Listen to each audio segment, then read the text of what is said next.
மதமாறிய தலித் கிறிஸ்துவர்களை பட்டியலினத்தில் சேர்க்க வலியுறுத்தி தஞ்சாவூர் தலைமை தபால் நிலையம் அருகே ஆர்ப்பாட்டம் நடைபெற்றது. அப்போது நீதியரசர் ரங்கநாத் மிஸ்ரா பரிந்துரையை உடனடியாக செயல்படுத்திட வேண்டும் என வலியுறுத்தப்பட்டது. கிறிஸ்துவர்கள் ஒன்றிய அரசுக்கு எதிர்ப்பு தெரிவிக்கும் வகையில் கருப்பு பேட்ஜ் அணிந்து கொண்டும் கொட்டும் மழையிலும் ஆர்ப்பாட்டத்தில் பங்கேற்றனர். தலித் கிறிஸ்தவர்களையும் எஸ்சி பட்டியலில் சேர்க்க வேண்டும் என்கிற ரங்கநாத் மிஸ்ரா கமிஷனின் கோரிக்கையை மத்திய அரசு உடனே நிறைவேற்றியாக வேண்டும் என்பதை வலியுறுத்தி இந்த போராட்டத்தை இந்த மழைக்கு மத்தியிலும் நாங்கள் எடுத்துக்கொண்டிருக்கிறோம். தூத்துக்குடி கப்பல் கட்டும் தளத்திற்காக முள்ளக்காடு, முத்தையாபுரம், பழைய காயல் உள்ளிட்ட இடங்களில் 1800 ஏக்கர் உப்பளங்களை கையகப்படுத்துவதற்கு உப்பு உற்பத்தியாளர்கள் கடும் எதிர்ப்பு தெரிவித்துள்ளனர். 1,00,000 பேரின் வாழ்வாதாரம் பாதிக்கும் என்பதால் இந்த திட்டத்தை கைவிட வலியுறுத்தி வரும் 14ஆம் தேதி போராட்டத்தில் ஈடுபட உள்ளதாக அவர்கள் அறிவித்துள்ளனர்.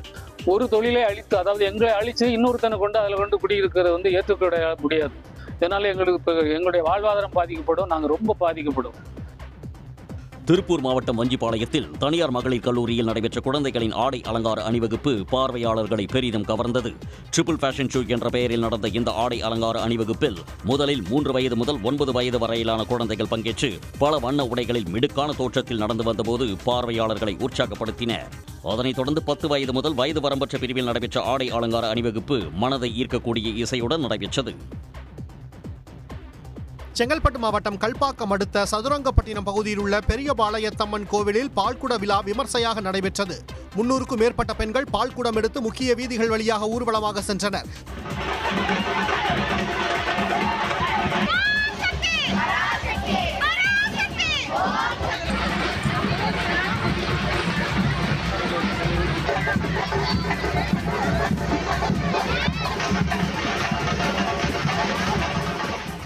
பின்னர் கோவில் மூலவர் பெரியபாளையத்தம்மனுக்கு பால் அபிஷேகம் செய்யப்பட்டது. கோவில் விழாவில் ஏராளமான பக்தர்கள் பங்கேற்று சாமி தரிசனம் மேற்கொண்டனர். வேலூர் மாவட்டம் குடியாத்தத்தில் பால் பாக்கெட்டுகளை திருடி கைவரிசை காட்டும் நபர் குறித்து போலீசார் விசாரணை நடத்தி வருகின்றனர். குடியாத்தம் அண்ணாமலை தெருவில் மணி என்ற ஆவின் முகவரின் பால் பாக்கெட்டுகள் தொடர்ச்சியாக திருட்டு போயின. இதனால் சந்தேகமடைந்த அவர் சிசிடிவி காட்சிகளை ஆய்வு செய்தபோது மர்ம நபர் பால் பாக்கெட்டுகளை திருடிச் செல்வது தெரிய வந்தது.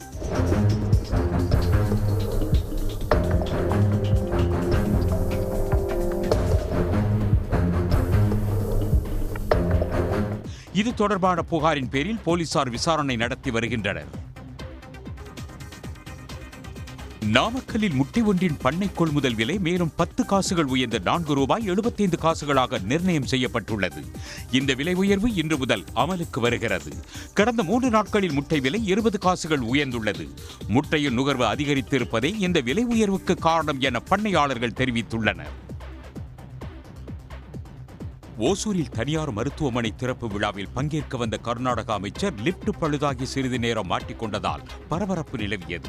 ஓசூர் பாகாலூர் சாலையில் அந்த மருத்துவமனையின் திறப்பு விழாவில் சிறப்பு அழைப்பாளராக கர்நாடக போக்குவரத்து துறை அமைச்சர் ராமலிங்கா ரெட்டி கலந்து கொண்டார்.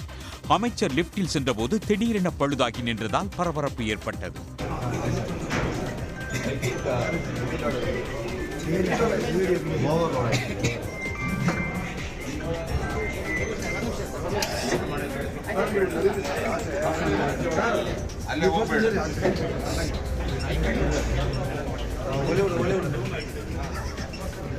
அடுத்த 5 நிமிடங்களில் லிப்ட் ஆபரேட்டர் உதவியுடன் அமைச்சர் பத்திரமாக மீட்கப்பட்டார். பின்னர் அவர் திறப்பு விழாவில் கலந்து கொண்டு புறப்பட்டுச் சென்றார். திண்டுக்கல் மாவட்டம் அய்யலூர் அருகே வண்டி கருப்பணசாமி கோயிலில் ஆடி கடைசி ஞாயிற்றுக்கிழமை முன்னிட்டு 100 கிடாக்கள் வெட்டி பக்தர்கள் நேர்த்திக்கடன் செலுத்தினர். திண்டுக்கல் திருச்சி 4 வழிச்சாலையில் அமைந்துள்ள இக்கோயிலுக்கு நாள்தோறும் ஏராளமான பக்தர்கள் வந்து செல்கின்றனர். குறிப்பாக புதிதாக வாகனம் வாங்குபவர்கள் இங்கு சிறப்பு பூஜை செய்த பின்னரே தங்களின் பயணத்தை தொடங்குகின்றனர். இந்நிலையில் ஆடி கடைசி ஞாயிறு என்பதால் அங்கு குவிந்த பக்தர்கள் 100 கிடாக்களை வெட்டி நேர்த்திக்கடன் செலுத்தி வழிபட்டனர். விருதுநகர் மாவட்டம் விஜயகரிசல்குளம் கிராமத்தில் வீடு வீடாக போலீசார் நடத்திய அதிரடி சோதனையில் 5 வீடுகளில் சட்டவிரோதமாக பதுக்கி வைத்திருந்த பல லட்சம் ரூபாய் மதிப்பிலான பட்டாசுகள் பறிமுதல் செய்யப்பட்டன. அண்மையில் விஜயகரிசல்குளம் கிராமத்தில் பட்டாசு ஆலையில் ஏற்பட்ட வெடிவிபத்தில் 3 பேர் உயிரிழந்தனர். ஒருவர் படுகாயத்துடன் சிகிச்சை பெற்று வருகிறார். இந்நிலையில் சட்டவிரோதமாக பட்டாசு தயாரிப்பதை கண்டறியும் வகையில் மாவட்ட காவல் கண்காணிப்பாளர் கண்ணன் உத்தரவின் பேரில் போலீசார் அதிரடி சோதனை மேற்கொண்டனர். இந்த சோதனையின் போது 5 வீடுகளில் சட்டவிரோதமாக பதுக்கி வைக்கப்பட்டிருந்த பல லட்சம் ரூபாய் மதிப்பிலான பட்டாசுகள் பறிமுதல் செய்யப்பட்டன. கோபி அருகே 32 ஆண்டுகளுக்கு முன் தங்களுடன் படித்த சக வகுப்பு தோழியின் முதல் புத்தகத்தை வெளியிட்டு அவரது கல்லூரி தோழர்கள் நெகிழச் செய்தனர்.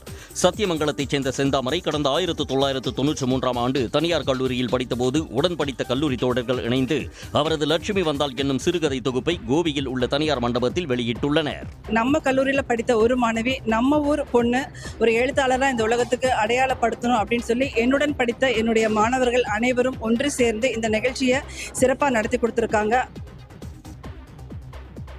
சென்னை மாநில புதுநகரில் நாகத்தம்மன் கோயில் ஆடி திருவிழாவில் 500 பெண்கள் பால்குடம் எடுத்தும் அலகு குத்தியும் தீச்சட்டி ஏந்தியும் நேர்த்திக்கடன் செலுத்தினர். இளம் பெண்கள் சிறுமிகள் முளைப்பாரியை தலையில் சுமந்து கைலாய வாத்தியம் முழங்க ஊர்வலமாக வந்தனர்.